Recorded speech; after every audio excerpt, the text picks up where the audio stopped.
انگشتر عقیق بخرید. شما با کارهایی که ثواب نماز را زیاد میکند به جا آورد. مثلا چی؟ مثال میارن مثلا انگشتر عقیق به دست کند. مثلا ما روایت داریم کسی که با انگشتر عقیق نماز بخونه ثوابش چند برابر میشه. مثلا ما روایت داریم کسی که با انگشتر عقیق نماز بخونه ثوابش چند برابر میشه. الله متعال میفرماید قد افلح المؤمنون الذين هم في صلاتهم خاشعون. به تحقیق مؤمنان رستگار شدند، آنهایی که در نمازشان خاشع‌اند. بینندگان گرامی، پرواضح است که ارزش هر نماز به رعایت ارکان و واجبات آن و داشتن خشوع و خضوع می باشد و هر نمازی بنابر زمان و مکان آن اجر و پاداشی متفاوت دارد. مثلا نمازی که در مسجد الحرام و مسجد النبی خوانده می شود پاداشش متفاوت با دیگر نمازهاست، و یا نمازی که با جماعت ادا گردد متفاوت با نمازی است که به تنهایی خوانده شود، و یا سنتی که در نیمه شب خوانده می شود اجرش بیشتر از سنت‌های دیگر است.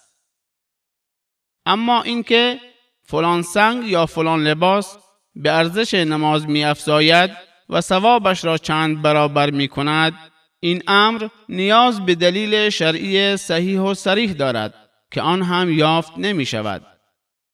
البته برای کسی که چشم خود را بسته و عقل خود را تعطیل کرده و کورکورانه تابع خواسته های تاجران دین است، همین کافی است که حضرت آخوند بگوید کسی که با انگشتر عقیق نماز بخواند ثوابش چند برابر می شود. و اگر این افراد اندکی اندیشه می کردن، پی می بردن که بسیاری از این روایات ساخته و پرداخته عقیق فروشانی است که بازار خود را گرم نگه می دارند.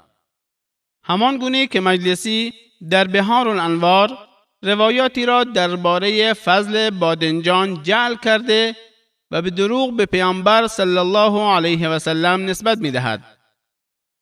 به عنوان نمونه در بحار الانوار جلد 63 صفحه 223 می گوید و عن انس قال قال النبي صلى الله عليه وآله وسلم كلوا الباذنجان وأكثروا منها فإنها أول شجرة آمنت بالله عز وجل.